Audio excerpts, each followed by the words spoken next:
This is our first joint event with the CFA. My name is Tanya Tracy and I'm the Programme Director at GAIN. The aim of this event is basically to give you an overview of a career in investment, the qualifications. You can see it in the tips on how to apply, how to get noticed and be a successful applicant. We will be recording this event and we'll share it on the website afterwards. Just a quick disclaimer from our side. So any views expressed in this event are personal views and not held of the organisations that they're representing. In terms of questions and answers, we're going to, if you can submit your questions through the Q&A function throughout the session, we will have a Q&A section at the end of, after all the presentations, and we'll endeavour to ask as many of your questions as possible then. Without further ado, I'm going to hand over to Caroline. Caroline Holtman, she's a Senior Investment Analyst at Alta Advisors, a family investment office, and also co-founder of GAIN, Girls Are Investors. For those of you who don't know us, we are a charity set to change the lack of gender diversity in investment management by inspiring and informing young women in schools and universities about a career in investment. Caroline, over to you. Thanks a lot, Tanya. Well, I'm Caroline, and as Tanya mentioned, I am one of the original co-founders of GAIN. And we have a really great lineup of interesting and inspiring women for this evening, so I don't want to waste any precious time, but I thought I would just spend a moment introducing you to GAIN and our program. So first of all, why did we create GAIN and what do we want to achieve? So GAIN's aim is essentially to inform and inspire young women like yourself about the many highlights of investing as a career, because today there's far too few female senior leaders in the investment industry. Today, the stats across various parts of the industry stand at 8%. And there are two key things that needs to be done, at least in my mind, to change this. One thing is to increase entry-level application rates, and the other part is to promote retention within the industry. And thankfully, a lot is actually being done to promote increased retention within the industry. And in particular, there are a number of really outstanding organizations that provide women with networks and forums to connect with peers and mentors. But we felt that more needed to be done to educate and inspire women at a much younger graduate level, because today, entry-level applications rates are only around 20%, and we want to take that up to 50% in 10 years. And I personally have a close relationship and feel strongly about this cause because I spend a lot of time doing graduate recruitment for Alta, the family investment office that I work for. So I've really seen firsthand how many young women really rule out careers in investments.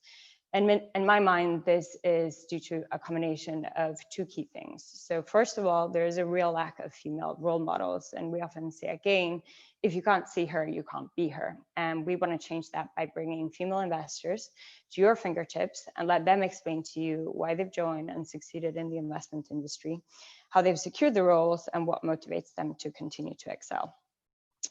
And the second issue, in my mind, that's holding female application rates down is a combination of lots of different commonly held misconceptions about the investment industry more broadly.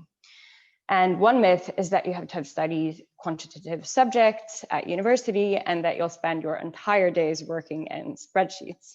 Whereas in reality, investors come from a wide range of backgrounds and degrees, and the role itself is one of the most diverse jobs out there. And while there's certainly a numerical element to it, I at least spend just as much time researching industries, making judgments about businesses, and evaluating people.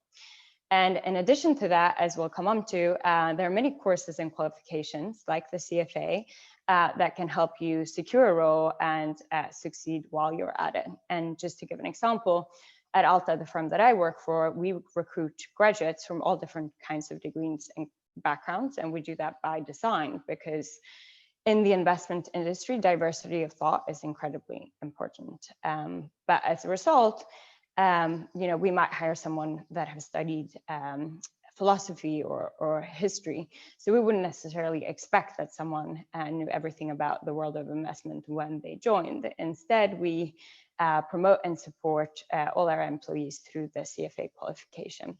And as you'll hear, The CFA qualification is both deep and broad, and it's an outstanding program that will prepare you for any job in the investment world, no matter if you're going into real estate, early stage venture investing, or public markets. So I'm not going to dwell on that for too long, but I just want to say that I personally think investing is one of the most interesting and rewarding long-term career opportunities out there. And after this hour, I hope that you will have gotten a good flavor for why and what you can do to position yourself to secure a role. I'll be around later for the Q&A if you have any questions, but you can also reach out to me on LinkedIn or on our Instagram channel, Girls Are Investors, for any thoughts and questions you might have on investment more broadly or about Gain. But with that, I will hand over to our first speaker, which is Renate, who will speak about CFA qualifications. Thanks, Caroline, and amen to everything there that you said. I completely wholeheartedly agree. Hi, everybody. I'm going to talk to you today about a few of the qualifications that we have at CFA. I'm going to cover the Investment Management Certificate, also the Investment Foundations, and then the CFA program. So just by way of introduction, I'll just quickly introduce you to CFA UK. If we could go to slide 2, please, Sophie. So CFA UK is the membership society for the CFA Institute. We have over 12,000 members. We have our membership come to us through various routes. They might come through to us via the IMC or the CFA program, and we support all of our members through various routes of education, of continuing education. Through the CFA program, we support them with networking events, and also, of course, special interest advocacy and other such connections. It really creates a community and a network, also to help with sort of a lot of soft skills and career progression tips and so forth. So there's lots of opportunities in volunteering and events. To start off with the communication, with the qualifications, I'm going to start with the IMC on slide 3. Thanks, Sophie. So the IMC is a foundational qualification. If we could go to slide 4, I'm going to go through the various relevant roles that you would find the IMC. It was launched 25 years ago. It's an entry-level qualification and is a really good benchmark, giving a good foundational education. It's often used by many firms throughout the industry. It's mandated as a good ground-level qualification. It's foundational in level, so it's the equivalent of a level 4, which is like a first-year degree qualification. Many roles within the front office it's relevant for, but specifically within investment management, it does very much broadly cover most roles. But if you're looking at going into portfolio management, into the research, into analyst roles, sales and distribution, going into product development, then it's a very good first step for entering the industry. Slide 5, please. The IMC syllabus is broken down into 2 units. So you've got Unit 1, which focuses on the broad introduction into investment environment, covering how the financial markets work. It looks at ethics, client advisory, tax and legal, and the financial regulatory system. And then Unit 2 is sat separately, and this is more of an application focus. This looks specifically at investment products, asset classes, and applying the statistical and mathematical techniques, looking at learning about economics, covers investment management process and investment performance. You can sit either Unit 1 or Unit 2 in any order. We will go through to the exam details. If we could go to slide 6. So you can sit, as I said, in any order. The Unit 1 is a 1 hour and 40 minute exam, and it costs £270. The manual costs £100 separately. Unit 2 is a 2 hour and 20 minute exam, costing £290, and then you can buy the manual separately. But you do get all of the syllabus online with your registration. The pass rates are roughly 60%, 70% for Unit 1 and 60 to 7 also for Unit 2. And there is no timescale within doing the 2 different units. Now, the Investment Foundations Programme is also a foundational and entry-level qualification. If we could go to slide 7, please. Now, this is run by the CFA Institute. The CFA Institute holds this as a free programme. Going to slide 8. It's completely online and it covers all the curriculum over 7 modules. You can have 1 year to sit this exam, 180 days to register and sit this exam. And the module is covered over the industry overview in module 1. You've got ethics and regulation in module 2, inputs and tools in module 3, which looks at the micro and the macroeconomics and international trade. You've got module 4, which is looking at the investment instruments. And this really introduces investment options, debt and equity securities, derivatives, and so forth. Module 5 looks at the industry structure, and this is looking at the participants of the market and investment products. Module 6 is client serving and really focusing on clients and understanding their needs. And then module 7 is looking at how industry controls and systems are used to ensure the client is served properly. Next slide, please. So as I said, it's a free course. Registration is all done online, and you sit the course through the CFA Institute's ecosystem, which is a digital platform. And this has a load of resources for you, including the curriculum, but it's also got practice questions, quizzes, games, and it's also got some interactive discussions, mock exams, and then of course the final exam. You are given 2 chances to sit the exam within the registration, and if you're not successful after that, you can re-register, but you can only re-register twice within 12 months. The exam is 100 multiple choice questions, and it has to be completed over 100 minutes. Next slide, please. So now the CFA program, which is the gold standard qualification within investment management, and it really is the highest distinction in terms of a qualification. And the end goal of the CFA is really to become a chartered financial analyst and have the designation CFA after your name. It really gives you the expertise and real world skills in investment management and analysis. Next slide, please. So the levels of the CFA, you must sit them chronologically. So you've got level 1, 2, and 3. It is similar in scope and breadth to an MBA program, so it really is quite a commitment to undertake. You can see here where we've got the main core of all of the curriculum. It all has ethics really at its core. Level 1 is very much an overview of the key principles, looking at the markets and products and asset classes. This also introduces quantitative methods and economics and accounting and corporate finance. Level 2 delves a little bit deeper into the asset classes and gives you a greater focus on application of the investment tools and looks at each of them individually. And then level 3 is all about the application within a portfolio. And the bulk of this focuses on how you put all these principles into practice, managing investor mandates and looking at client reporting and the risk and strategic asset allocation. It's a very big commitment to undertake, but you can take all the time. It's a self-study program, so you can sit your exams, whenever you like, whilst you're working as well. So it's usually it takes over a few years to sit. Next slide, please.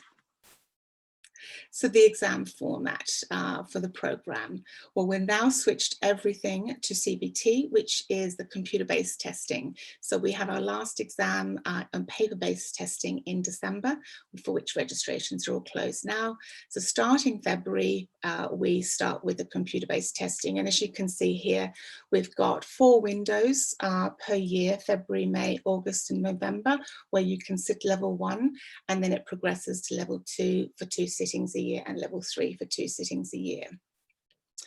The exam format for level 1 is multiple choice questions. You have a morning session and you have an afternoon session with an optional break in between.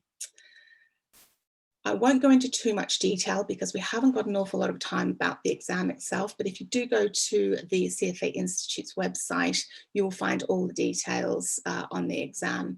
There's quite a lot of detail in terms of how to register and the exam. And also, once you do register, there are a load of support products online on the Institute's website. The ultimate goal, next slide please, is to get the CFA Charter.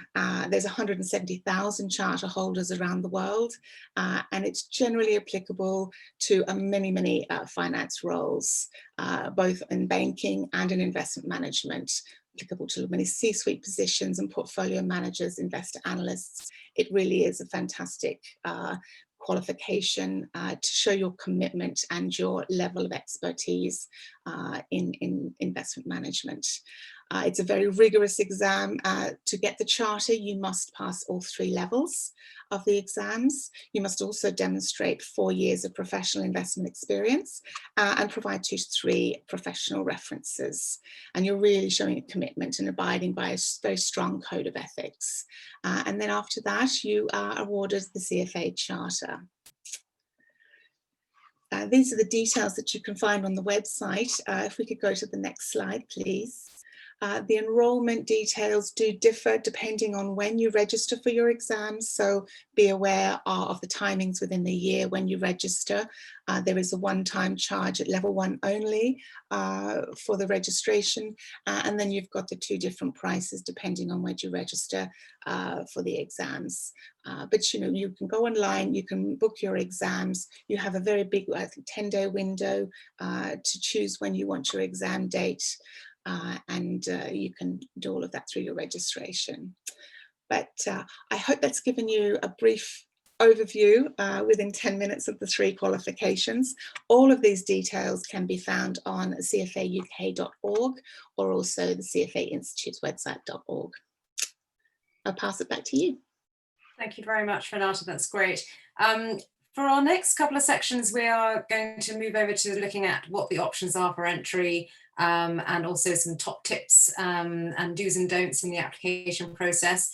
Firstly, we'll be speaking with Jo Harrington. Jo has over 15 years experience working with corporate organizations, designing and implementing talent development solutions. And she is now running her own coaching and consultancy business, the Thrive Group. And following on from Jo, we'll have Annalisa, who's a training specialist at Moody's Investors Services in their professional development and training division, and she leads the design of global training programs. So firstly, over to you, Jo. Thanks very much, Tanya. Very pleased to be here with you today. I've got a few slides that I'm going to share with you just to give you a basis to find out a little bit more about the options for entry into investment management. So as Tanya said, I've been working in the industry for over 15 years, so had lots of experience of helping individuals through their careers, and I've seen a lot of people who have successfully made their way through an entry position into an investment management role. Some of those making fund manager, so it's a very exciting career to get into, especially supported by such a fantastic qualification such as the CFA. So Sophie, if I could have my first slide, please.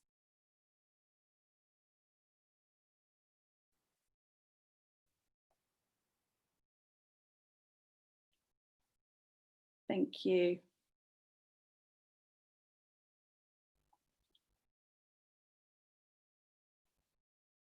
Okay, so if we go on to the second slide, I'll give you a little bit of an overview of some of the roles that are available in investment management. So primarily it's broken into 2 areas, investments and sales and distribution. So in investments, that's where you've got the strategics, the investment or fund managers, the portfolio managers, traders, research analysts, and other professionals who help with kind of the research and the analysis and the execution of the investments, such as the dealers and the traders.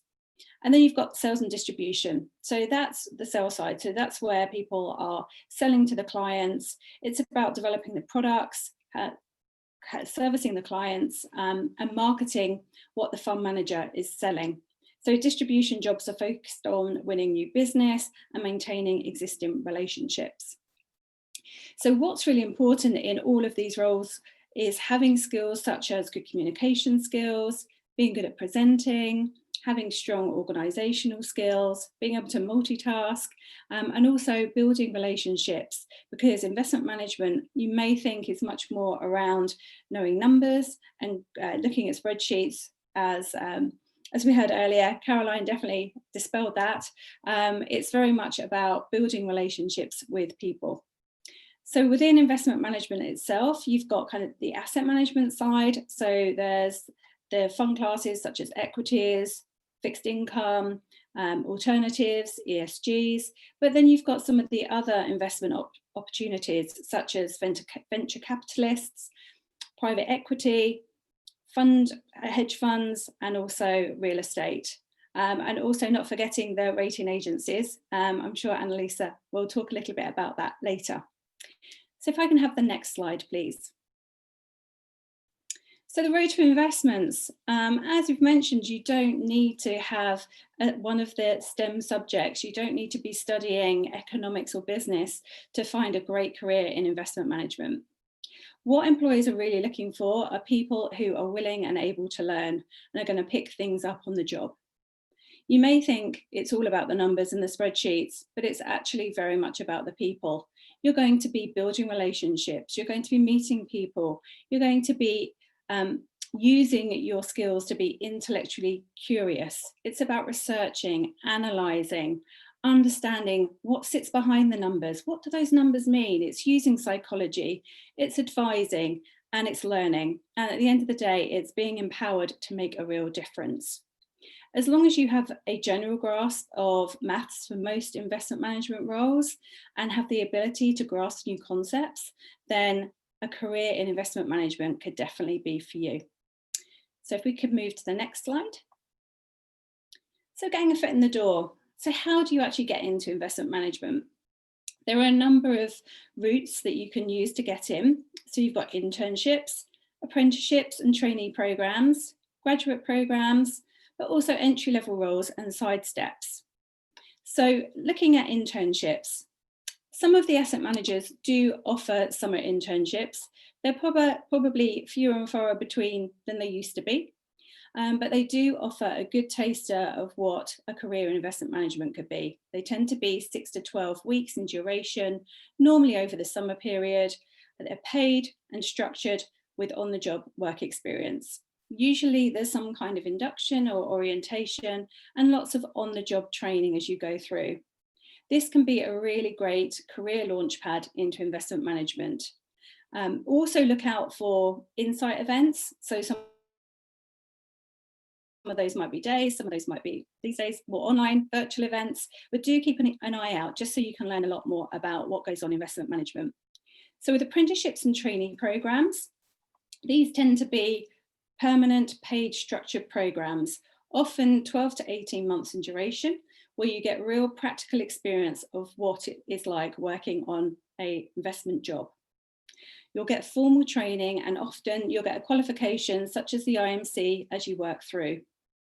Investment 2020 is an industry organisation, now part of the Investment Association, which offers trainee programs, and they support companies within the industry to provide what is typically a 12-month program, which is a fixed term placement where you get real structured training, you get to get your teeth into a really meaty job. And again, often you'll be able to study for something like the foundation or the IMC as you go along. So graduate programs, these tend to be 2 to 3 years in duration, pretty in-depth, often they're rotational, so you get a taste of lots of different areas around the business, so you can get a real grasp of what it is like to work in that industry, but also what you do to impact other people with your role. So it's a really good grounding to a successful career within investment management. You'll get on-the-job training and normally a very, very extensive training program that sits alongside it, often again with a qualification such as CFA 1 or even level 2 sitting alongside that. Look out for these with the virtual milk rounds at university and the careers fairs.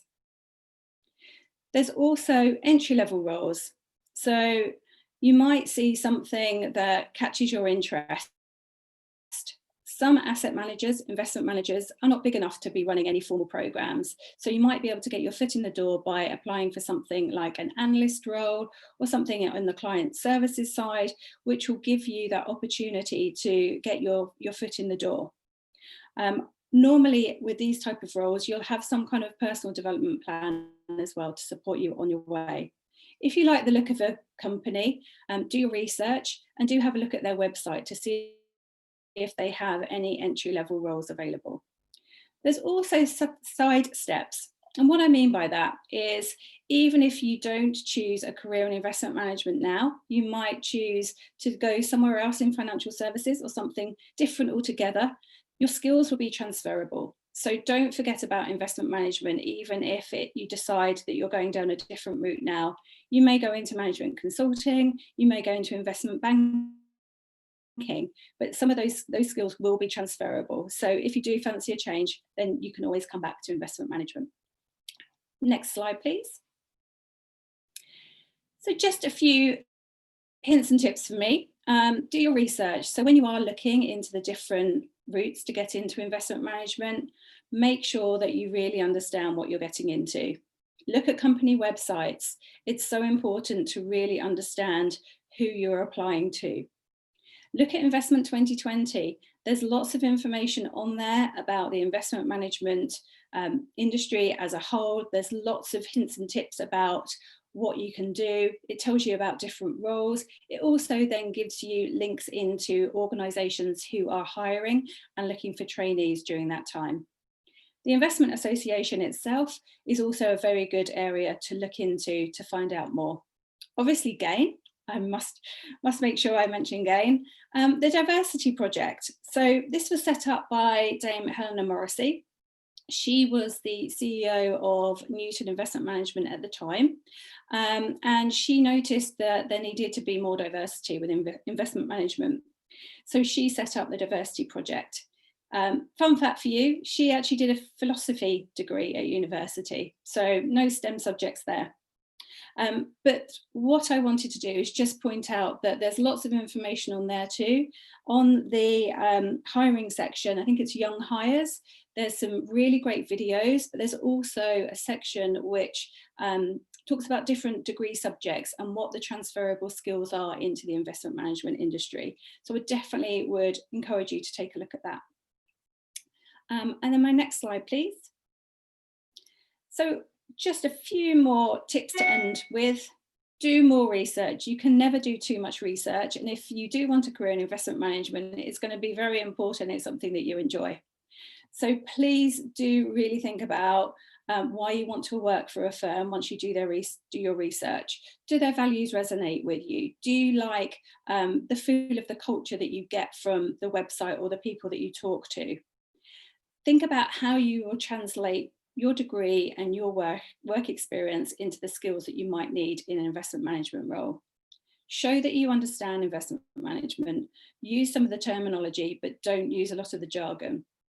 Make sure that you know what's going on in the world around you and be able to translate and think about how that might then fall into the investment management industry.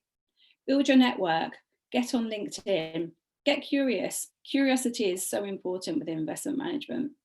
And really show some passion. That's going to be the thing that really helps you stand out. And I think most of all is be yourself, be confident and don't be intimidated. Make sure that there's something about you that sets you apart and makes you memorable. So I just want to say good luck in your careers. There's never been a better time to get into a career in investment management. So I'm just going to hand back over to Tanya.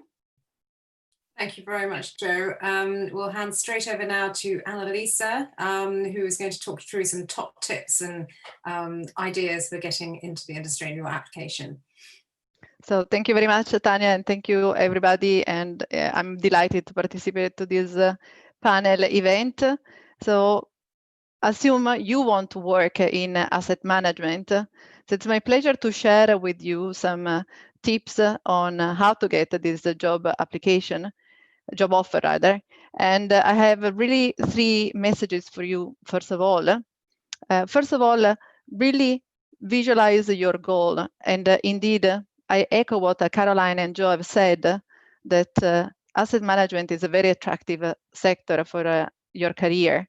It's intellectually stimulating, it's well rewarded, and now it's also getting purpose. It's not just about making money, it's also about investing responsibly.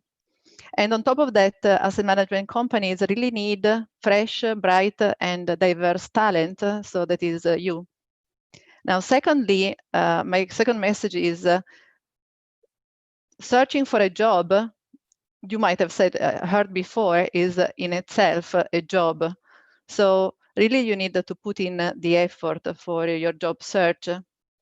And lastly, I would say expect and anticipate some rejections along the way. So to give you an idea of numbers, you might have to send 30 CVs to get an invitation to a job interview, and you might have to sit 3 job interviews before you secure a job offer. So my key message number 3 is just keep on apply, keep on going, and you will succeed in getting this job offer. So with that said, Sophie, if I can have the deck open.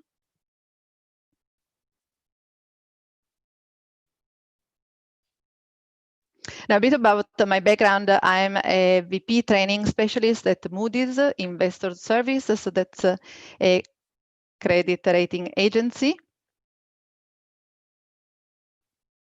Thank you. A credit rating agency, and I'm also Cfa Charter holder. So if you can go to the next slide. In my remarks, I'm going to possibly repeat some of the things that have already been said by Joe about research. I want to give you do's and don'ts along the journey towards your job offer, and the research is absolutely important. Definitely, I'm going to talk about CV and the written application, and lastly, I'm going to mention a few do's and don'ts relating to the interview. So if we can go to the next slide, please. Yes. So research is crucial. You are selling yourself as the best candidate for a job position. So you need to find out as much as possible about your customers. What are they looking for? So I suggest that you research 3 different aspects: the sector, the companies, and the role. Now, with regards to the sector, asset management and finance is really an ecosystem of different players. For example, asset managers themselves serve asset owners, like the family office that Caroline is working for. Asset owners are institutions like insurance companies and pension funds. They have the money now, and they want asset managers to help them invest this money and grow it so that they can have more funds in the future to make sure, for example, that people have a pension when they retire. Asset managers therefore invest on behalf of asset owners, and they look through different asset classes.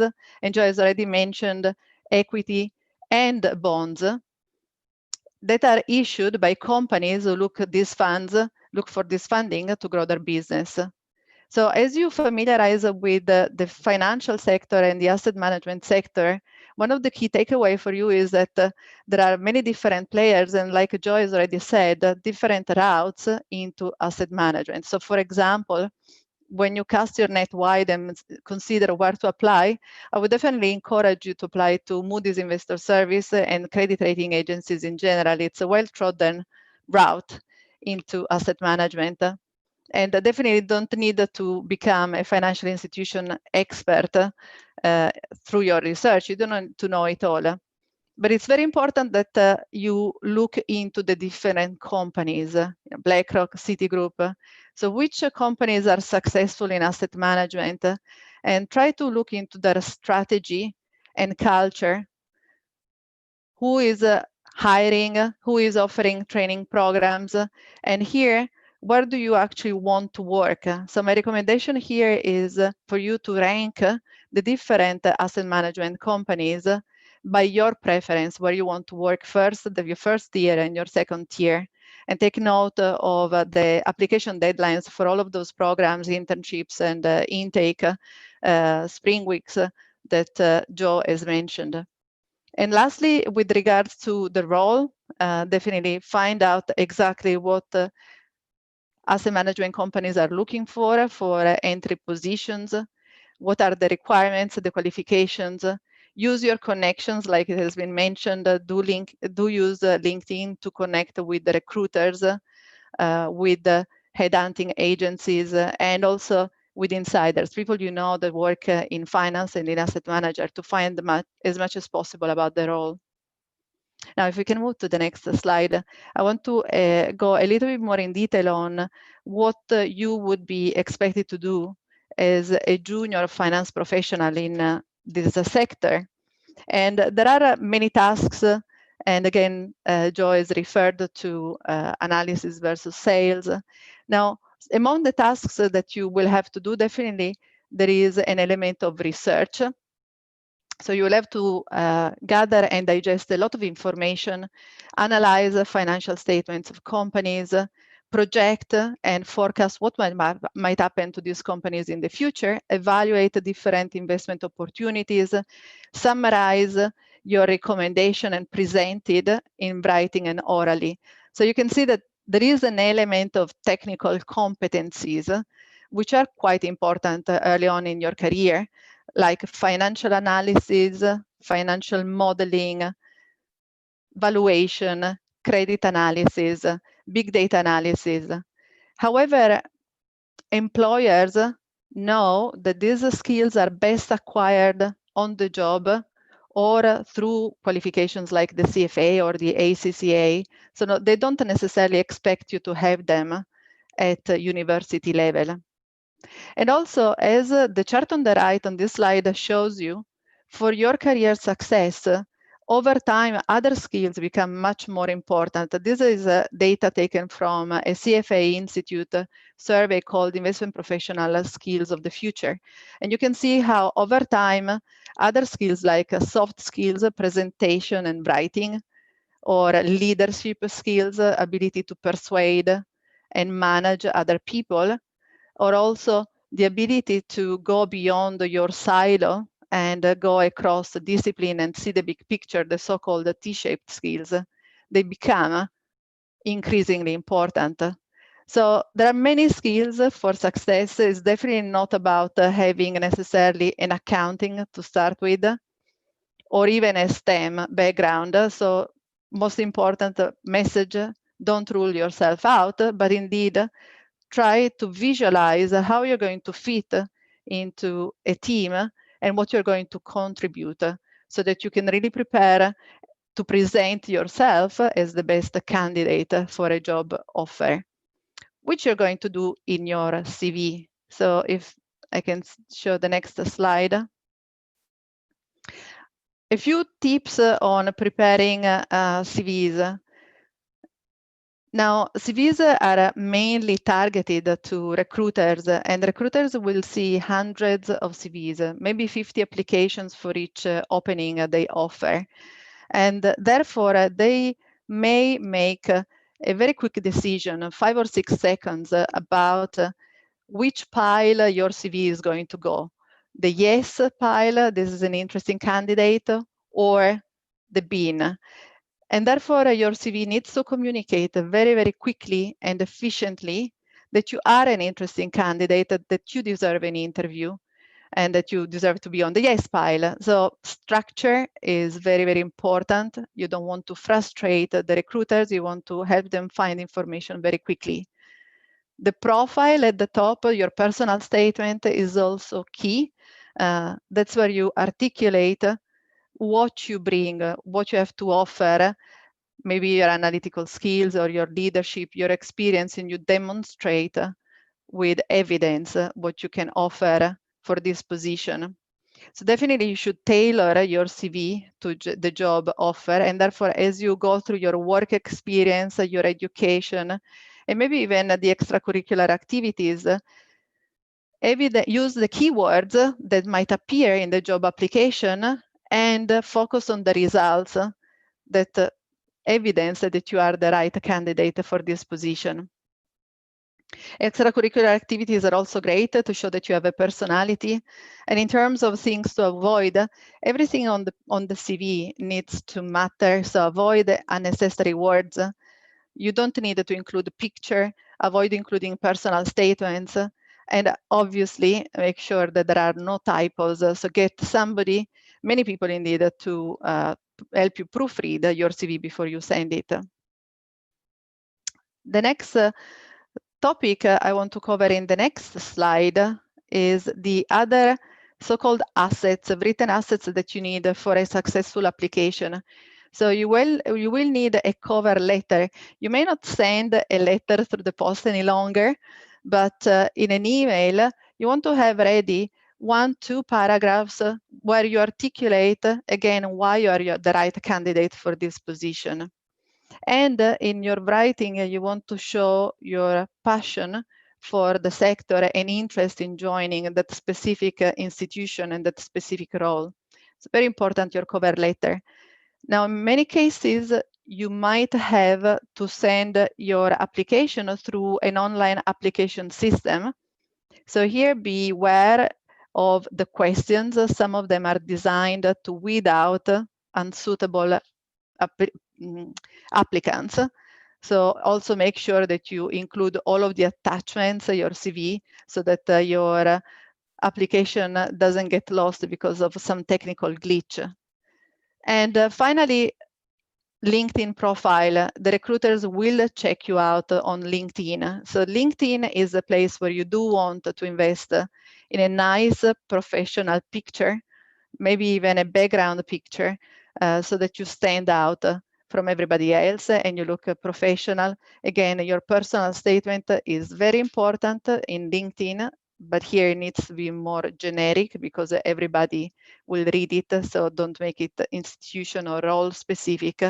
Make sure that you keep it up to date.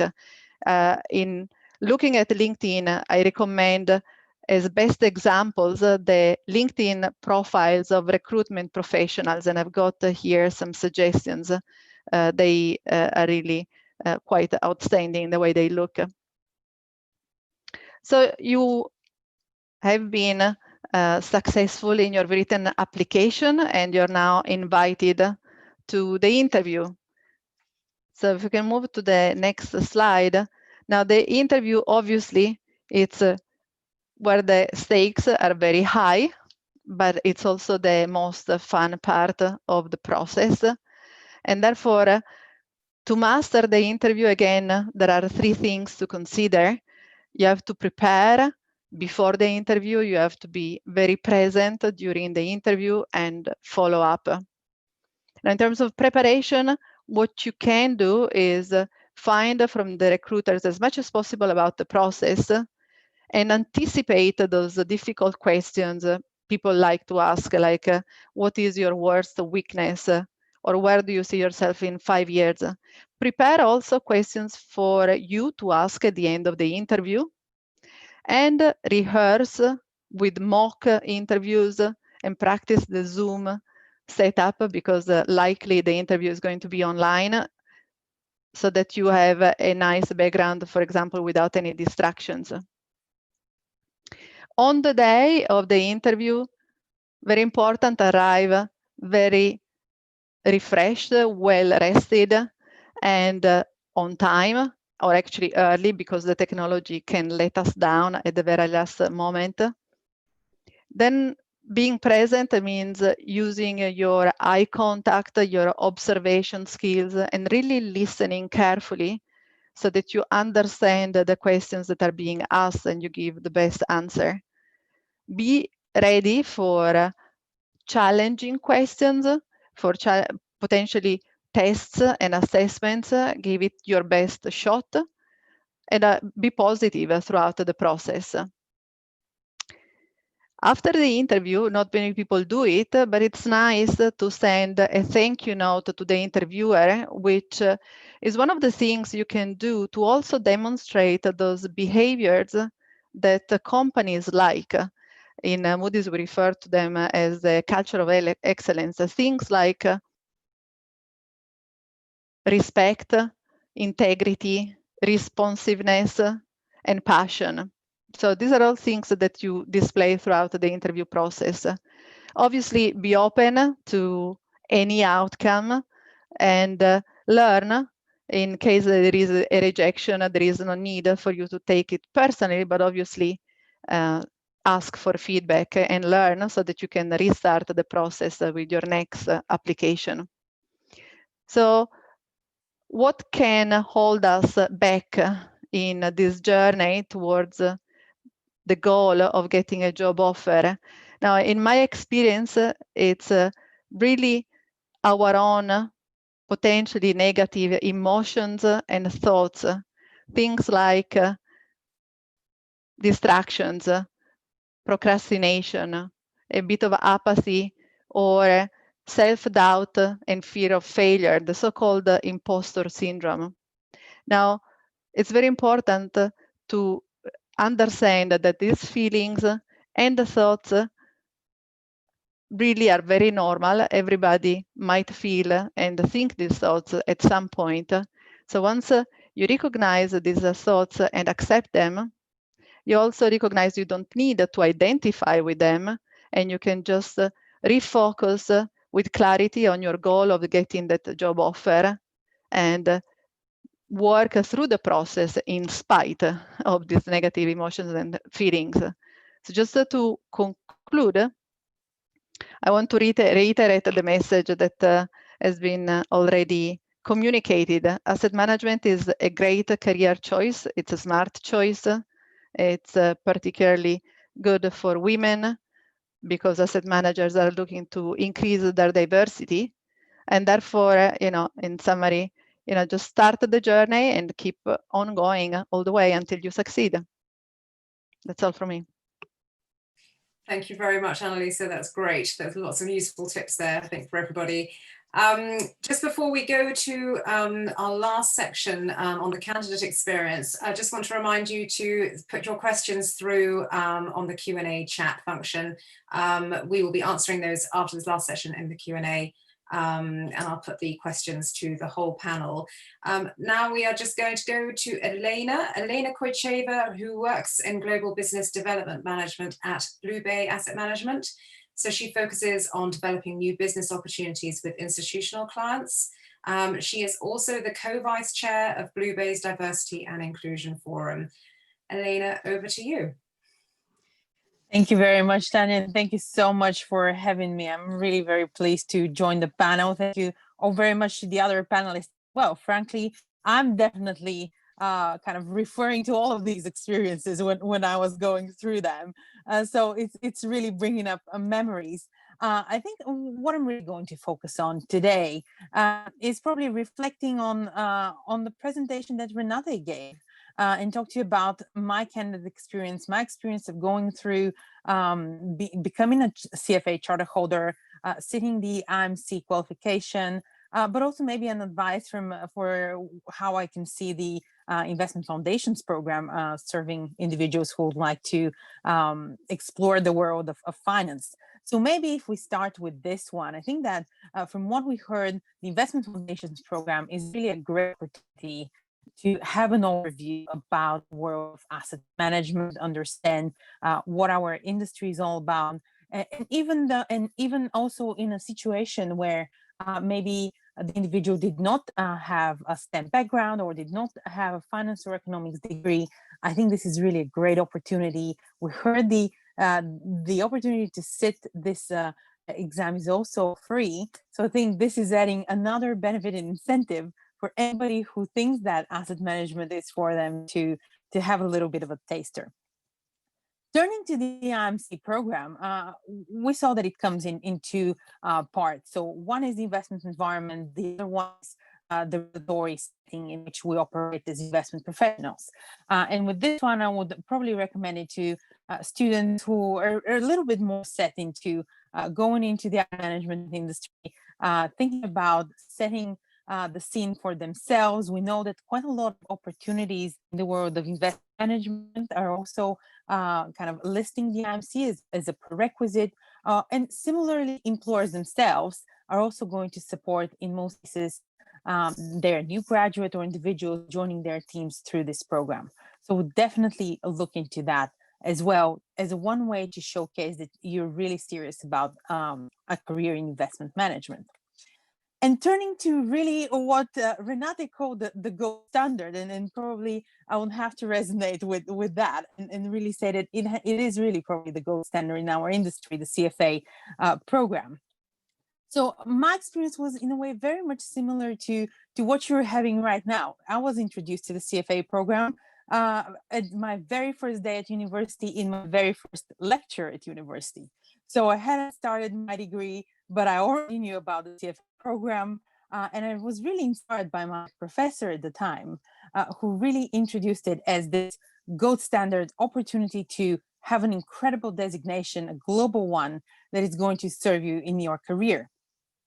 So with that, I was really passionate about it. I really wanted to pursue it. As I mentioned, I was inspired from the very beginning. And what I did was I took it very seriously and knew that I wanted to pursue it. So when I moved to Paris, moving from London to Paris to do my master's degree, this is when I started pursuing the various different levels of the qualification. So we then started through the program in Paris, subsequently moved back to London, continued with the program, and really following this global approach to not only investing, but also taking examinations throughout the world. So I managed to complete the program. And with that, I have to say that it's really a program that gives you an opportunity to know in detail specifics about various asset classes. So whether it's equities, bonds, alternative investments, but also thinking about what are the quantitative methods that are applied, or how portfolio construction, portfolio management work. Then going through, of course, the theme of ethics, which is very important in how we're going to approach and deal with clients. So I think one aspect to me as well that has been very interesting throughout the years is that I have also had colleagues who probably did not necessarily come from the same finance background that was my own educational upbringing. So people who were my colleagues who had a classics background or even a degree in music did pursue the CFA program and actually had very successful careers in areas like fixed income or equity. So I think this really highlights the fact that you do not need to have gone to a very specific degree or to have a STEM background to be able to pursue a designation, but also to be having a career in asset management and to be very successful in it. So one other point that I wanted to say and to really share a little bit of my own day-to-day experience is that, for example, talking about this global nature of our role, what I'm seeing on a day-to-day basis is that I might be talking to a client or engaging with a client that is maybe based in Asia. Sometime in the afternoon, I might be talking to somebody who is in New York. And then throughout the day, I might be talking to people who are based anywhere around Europe. So it's really a true global standard, because that way, when talking to various investment professionals, we have the same language. And this also allows me to resonate and to understand the clients that I engage with. So having followed the CFA program, I can understand the investment philosophy that underscores the investment thinking and what they're looking for a specific investment. I can also understand, for example, if a client is running a specific search to look for an investment, let's say the client wants to invest in a specific part of the equities world, I would understand why this is the case and what they're trying to achieve. And hence, I'll be also able to find the most appropriate investment solution, or in my case, it will be finding fixed income investment portfolios that fit the client's needs. So having really gone through an overview of what an experience would typically be within investment management, what I also wanted to highlight is the importance of the soft skills, the importance of actually building your career as you're going through the ranks up. And for example, being a CFA Charter holder myself, I was very fortunate to really benefit from the community that CFA UK offering its members. And so ever since I became a CFA Charter holder, I have been able to be a member of various committees within the CFA UK Society. I'm also leading the Jobs Profiles Working Group. So that I have been able to not only grow my network, but also grow my soft skills, grow my leadership skills, serving me even in my career right now. So I hope this is giving everybody a great overview, but I'll be also more than happy to take any questions. Brilliant. Elena, thank you so much for that. To round that off, we've got a few questions now, which I will put through to the panel. Kicking off maybe Caroline with you. If you don't have any direct financial modelling investment experience, would you suggest completing the CFA level 1, perhaps as a way to differentiate yourself, or is there any other way that you'd suggest to differentiate yourself in that way? It's a good question, and the level of financial modeling skills that you need, at least for graduate finance roles, will vary quite vastly. So I suggest you, spend time actually reading up on what will be the specific requirement in your process. But more broadly, I would say, doing the CFA level 1 is a really great way to get a fundamental understanding of the investment landscape and finance more broadly. So it's not only helpful for the purpose of financial modeling, but it really gives you a good foundation all around. I would say for financial modeling specifically, there's a very wide range of resources available online. You can Google things like, assessment day prep, and you'll find plenty of online courses that you can complete on that specifically. Same thing with numerical skills that you can also find online. So CFA would be highly complementary, but I would say that's better for getting a broad-based understanding rather than financial modeling skills in particular. Thank you very much. I have another question here. How do you decide what firm is best suited to you, and also what has kept you in the industry for so long? Maybe Elena, do you want to take that one? Sure. Well, I think that maybe staying right in the industry, I think you really need to have your own drive and passion. I think, and it's also the understanding, right? Maybe you are really good in client relationships and engage this interaction, or you really like following the markets, right? So this is something that keeps you interested. I think in terms of finding the right role and the right firm, I think you really have to probably understand how you're going to be supported throughout your career. I think at the very beginning, when you're entering as a graduate, I think I would probably advise for people to ask how they're going to be supported as well. I think we talked about maybe a number of different options when it comes to a more structured graduate recruitment program versus maybe the smaller firms who are going to offer individual roles. So I would definitely advise to ask about the support that, of course, graduates are going to receive. But I think ultimately it is this passion for the market, for the industry. I think we always say we're in a people's business, so you have to enjoy working together with your colleagues in a team environment. Wonderful, thank you very much. Joe, maybe a question for you. Where can I find internships, etc.? I think a lot of it is just getting online. Just start with a simple Google search, internships in investment management. That will give you a good starting point. Also look at things like Investment 2020 to see what opportunities are there from a trainee program. Those companies may also be offering internships, but I think just starting off with a Google search is probably the best place to start. Great, thank you. Annalisa, a couple of questions for you. Are the majority of UK investment roles based in London? And also, is it possible, easy to move from a sales role in investment management to an investment role once you are within a firm? I think okay, in the first point, most of the roles are in London. In my experience, used to be the case, but now roles are appearing increasingly in other locations.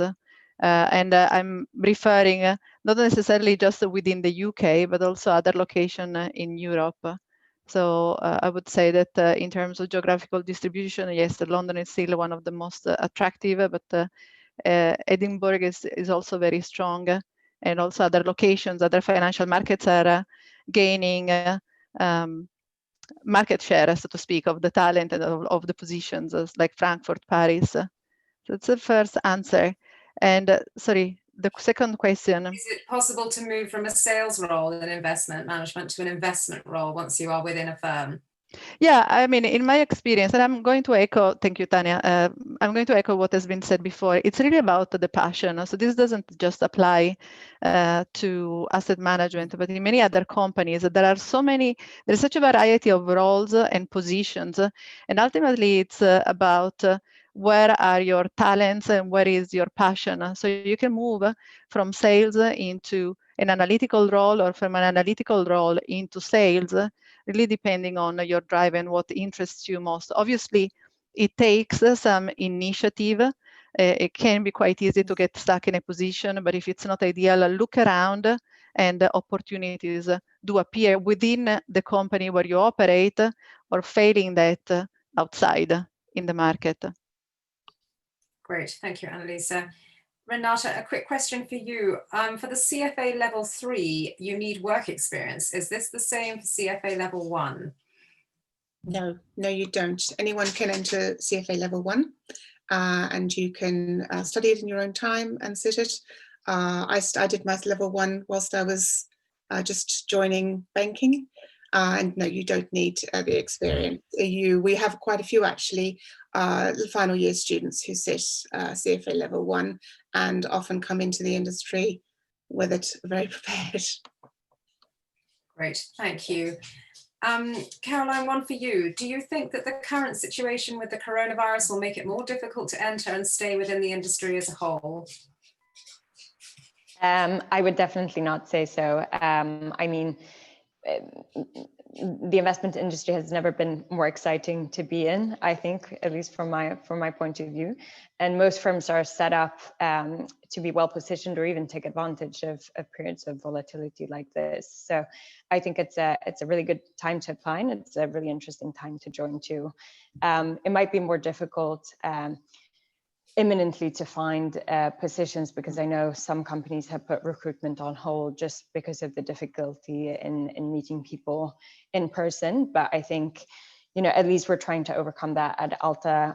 We've hosted fully virtual internships over the summer, and we're looking to conduct our recruitment processes for both full-time and intern positions next year fully virtually. So as long as that runs smoothly, I think it's a really, really exciting time to join. So no.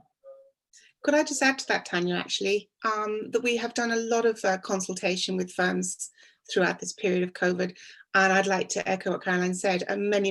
In fact, vast majority, very, very few firms have cut back. They've gone ahead with their graduate programs. They've gone ahead with their interns. And we did a survey recently with a lot of L&Ds in our HR departments.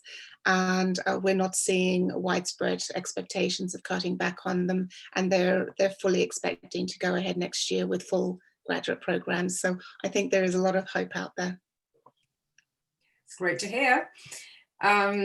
Okay, maybe Joe, a couple of questions for you. Are there any extracurricular areas that look particularly good during applications that we should highlight?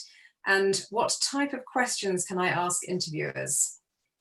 Okay, so extracurricular activities, I guess it's things that you can demonstrate, link into your interest and passion in investment management. So really think about how you can translate whatever you do, whether it's a team sport that you play, whether you mentor someone, how that will then translate to the role that you're applying for. So I wouldn't say that there's necessarily any activities that would really help.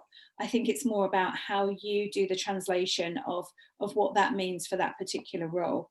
Or things like volunteering, mentoring, supporting others, that always shows a real kind of good stewardship and collaborative side. So I think that can definitely help. Type of questions you can ask interviewers.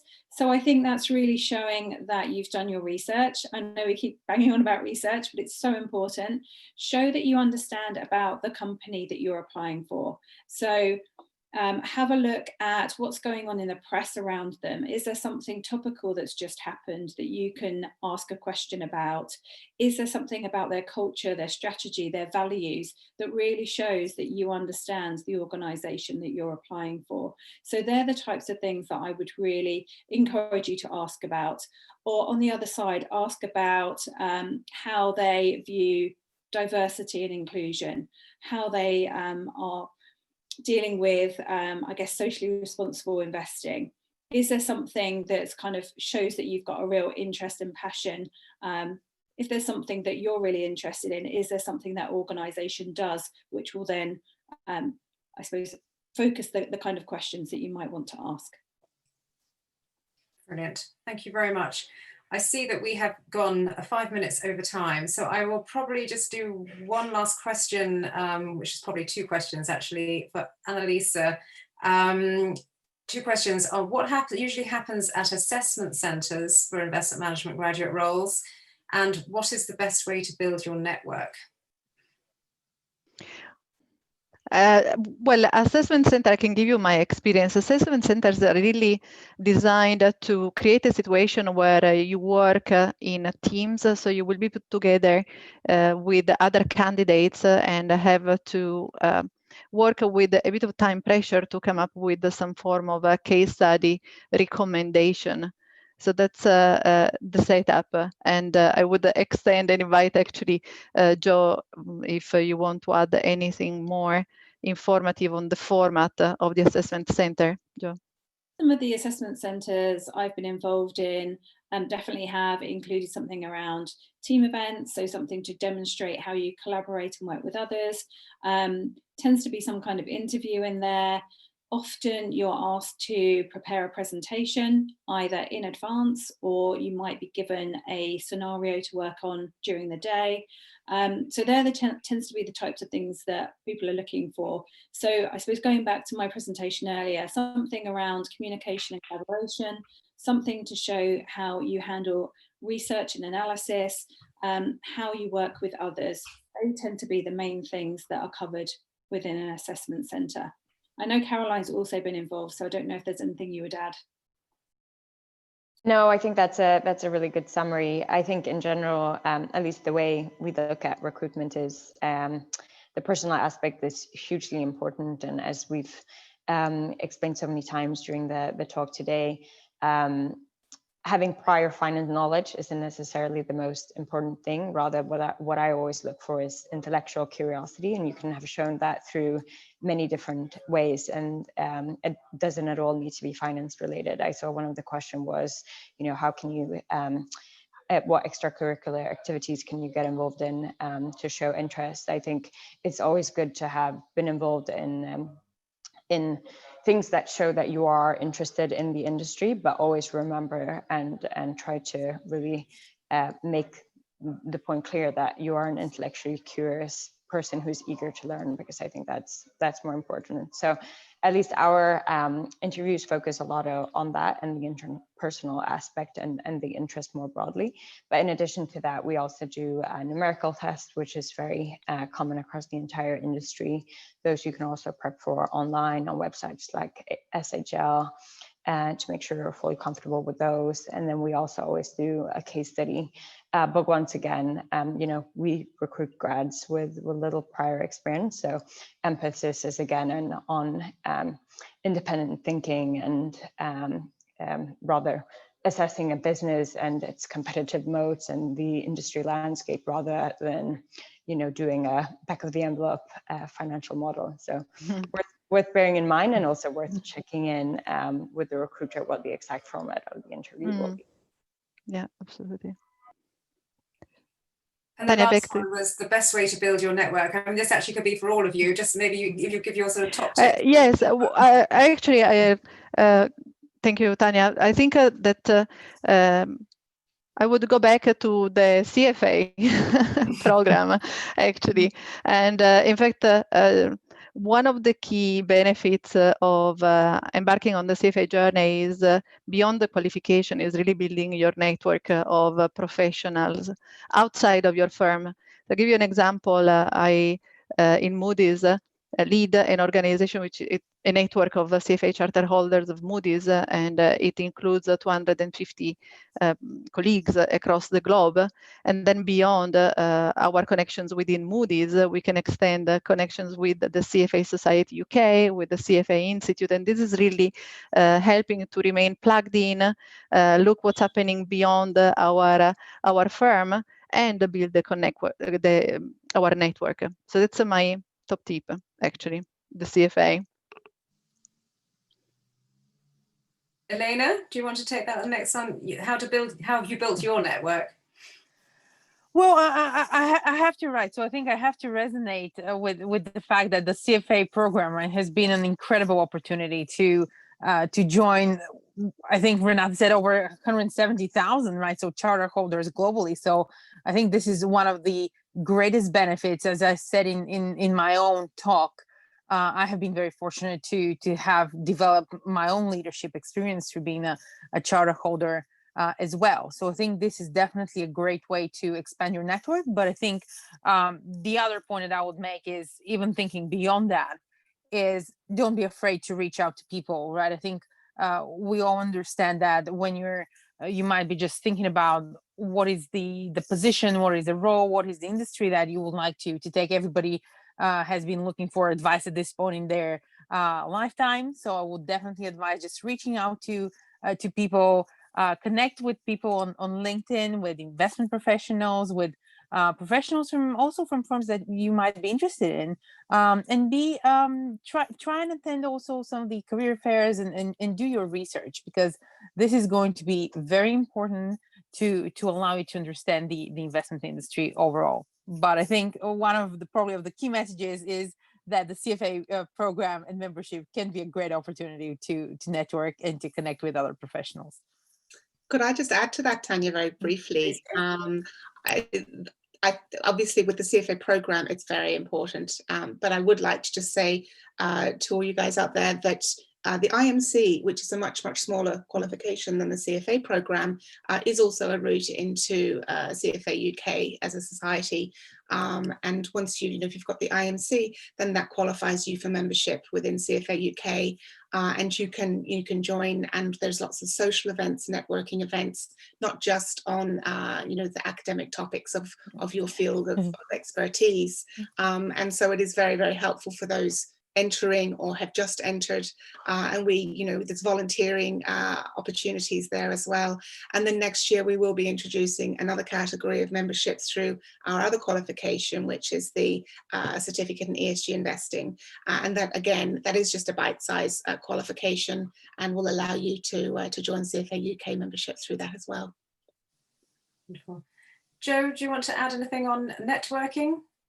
I think for me it's probably LinkedIn. Making sure, just as I said before, have a professional photo on there, make sure you have a good presence on there, and then that will give you the opportunity to follow some of the companies you might be interested in, and also to then connect with some of the recruiters, but also some of the investment professionals.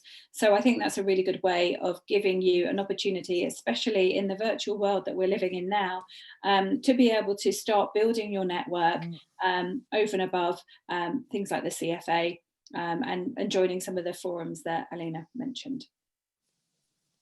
And Caroline, finally to you, your networking skills. Can you give us some top tips? Well, I think a lot of good things have already been said, so I'm not going to reiterate all of that. But the one thing I would add is as a suggestion to get a mentor early in your career. I think having a more senior female role model that can guide you through ups and downs throughout your career and guide you on career progression is super important, and has personally for me been hugely important. Tilly Franklin, the co-founder of Gain, used to be my prior boss and has been invaluable in guiding me through my career. So that would be my additional tip. And I think I would probably just finish and say, please do become part of the GAIN student network as well, because we have now over 300 members of our student network.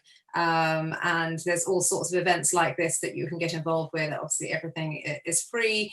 And there's other programs that we're running, such as a mentor program that Caroline mentioned, coming down the line, an internship program, etc. So please do sign up via the website, and then you will get access to all that information that we send out. And with that, I will finish and thank all our speakers for their time this evening and for sharing their insights on how to get into the investment industry. It's been really, really helpful, insightful. Thank you very much. And I hope that you, the audience, have taken away some useful information on tips on how to succeed in the application process. So for just general resources, please check out the GAIN website, gainuk.org, and also the CFA website. And any further follow-up on this session, please contact us at GAIN. Thank you so much.